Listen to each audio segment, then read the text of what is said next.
الحمد لله القائل إن الذين يؤذون الله ورسوله لعنهم الله في الدنيا والآخرة وأعد لهم عذابا مهينا.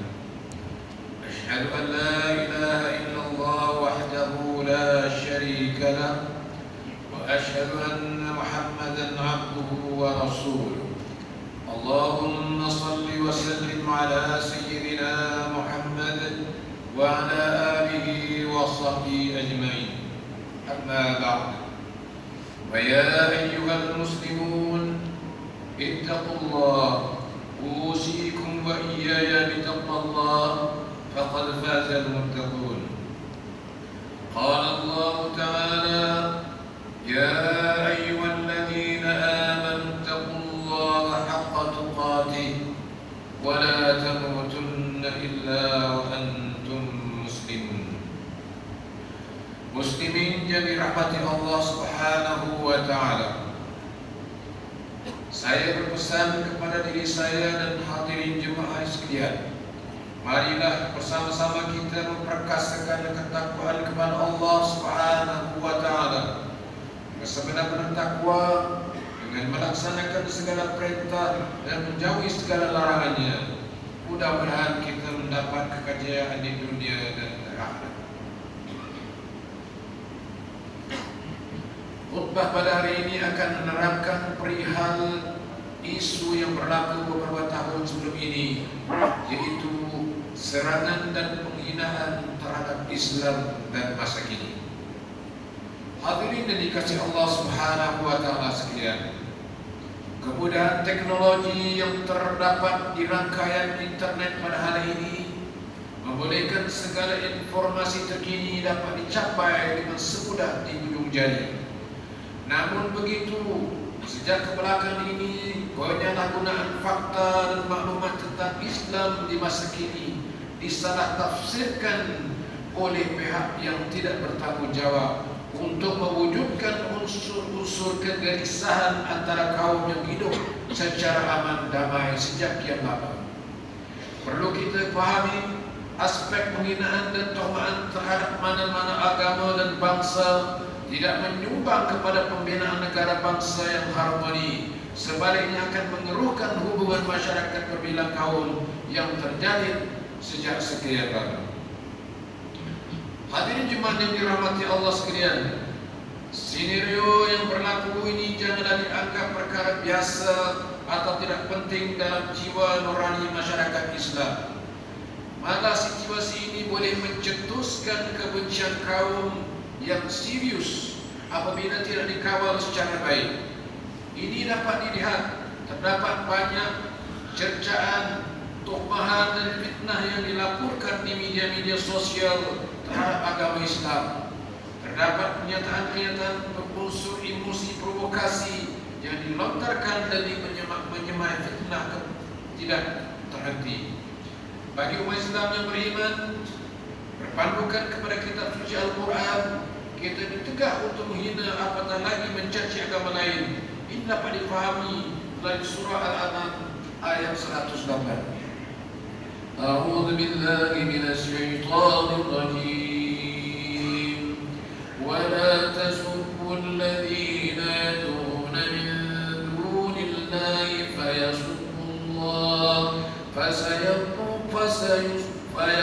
الله عدوا بغير علم صدق الله العظيم. Yang bermaksud, dan janganlah kamu cerca benda-benda mereka yang sembah selain daripada Allah, kerana mereka kelak akan mencerca Allah secara melampau dengan tiada pengetahuan. Menurut Dr. Wahbah Az-Zuhaili dalam tafsir Al-Munir, hukum ayat ini adalah kekal larangan menghina segala kebesaran agama lain, kerana dengan menghina mereka akan memberi ruang kepada mereka untuk balas balik menghina agama Allah dan Rasul sallallahu alaihi wasallam. Ini sesuai dengan kaedah saddu zara'i, iaitu mencegah atau menyekat perkara-perkara yang membawa kerosakan. Kita perlu sedar bahawa hikayat penghinaan dan tumpahan terhadap agama Islam bukanlah baru bermula pada hari ini. Malah Naratifnya bermula sejak zaman baginda sallallahu alaihi wasallam mula menyebarkan dakwah Islam. Cukuplah ibrah dan asbab nuzul dalam surah Al-Lahab dan surah Al-Kautsar menjadi bukti jelas Allah Subhanahu wa taala itu menjadi sebaik-baik pelindung kepada Rasulullah sallallahu alaihi wasallam daripada sebarang penghinaan, tuhmat dan fitnah golongan musyrikin yang bencikan Islam. Hadirin sekalian, realitinya jika diteliti isu penghinaan terhadap Islam di masa kini berkisar kepada mempersendakan Allah, menguatnai hantaran bersifat jelek menghina Nabi Muhammad SAW, seperti mana yang telah dilakukan oleh beberapa individu menerusi akun Facebook mereka, antaranya seorang lelaki yang menggunakan nama Alvin Chow dalam akun laman sosialnya telah menghina agama Islam, Nabi Muhammad SAW dan Sayyidatina Aisyah radhiyallahu anha, isteri baginda sallallahu alaihi wasallam. Begitu juga amalan-amal ibarat agama Islam adalah antara perkara yang sering ditularkan di media sosial. Bagi umat Islam, menjadi kewajipan bagi kita menjaga kesucian agama Islam dari terus diperkotak-katikkan dan dipandang serong sepanjang masa. Kesucian agama Islam perlu dipelihara ibarat menggenggam bara api biar sampai menjadi debu. Ini kerana Islam itu kekal dilihat sebagai agama yang mempunyai izzah, yaitu sangat mulia dan dipandang tinggi. Hadis daripada Aiz bin Amr radhiyallahu anhu bahwa Rasulullah sallallahu alaihi wasallam bersabda, "Al-Islam ya'lu wa la yu'la." Islam itu tinggi, tidak ada yang lebih tinggi daripada Islam. Meskipun teriawan tumahan dan kekejaman yang berlaku tidak dilakukan secara konsisten setiap waktu dan masa, namun apabila terdapat perkara yang membabitkan agama Islam, kita akan dapati terdapat hantaran-hantaran jelek dimuat naik di media sosial. Kesan tumahan dan fitnah ini sangat serius dan bahaya kerana ia dapat membangkitkan api kemarahan dalam kalangan masyarakat Islam di negara ini. Oleh itu, pihak berkuasa agama perlu mengambil tindakan yang lebih tegas dan konkret terhadap pelaku jenayah tersebut dengan mewujudkan tindakan pendakwaan di mahkamah syariah. Tindakan ini dilihat agar perbuatan ini tidak akan berulang lagi dan akan memberi kesan dan pengajaran dalam terhadap lapisan masyarakat agar peka dan sensitif terhadap isu-isu berkaitan agama, khususnya agama Islam.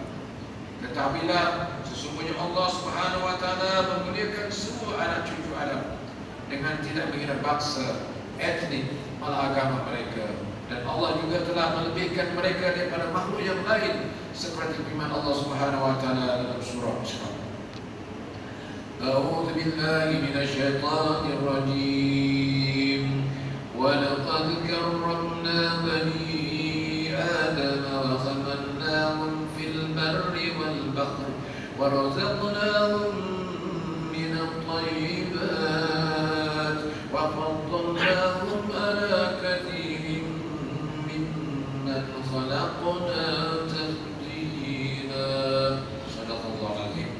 Yang bermaksud, dan sesungguhnya kami telah memuliakan anak-anak Adam dan kami telah memberi mereka menggunakan berbagai-bagai kenderaan di darat dan di laut, dan kami telah memberikan rezeki kepada mereka daripada benda yang baik-baik, serta kami telah lebih memuliakan mereka dengan lebih-lebih, dengan selebih-lebihnya atas banyak makhluk-makhluk yang telah kami ciptakan.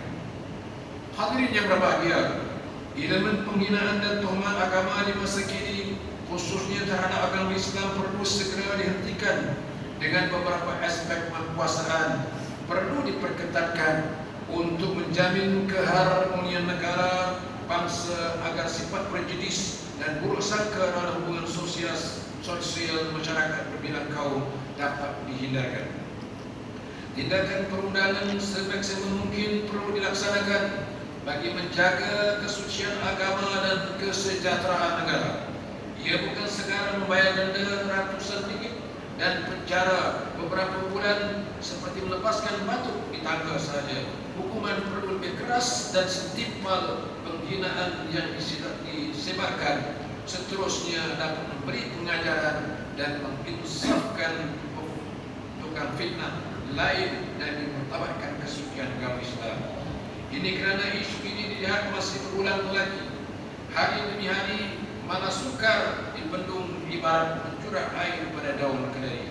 Sebagai umat Islam, marilah kita menampilkan sikap saling menghormati dalam kalangan masyarakat berbagai kaum dan agama, karena ia merupakan teras persatuan negara. Begitu juga kewujudan laman sosial seperti Facebook, Twitter dan Instagram dilihat dapat menjadi media dakwah baru untuk berkomunikasi dengan golongan sasaran yang kurang memahami tentang Islam dengan lebih mesra dan berkesan. Ia merupakan corak baru dakwah Islam agar kefahaman tentang Islam dapat disebarkan kepada khalayak yang diseru.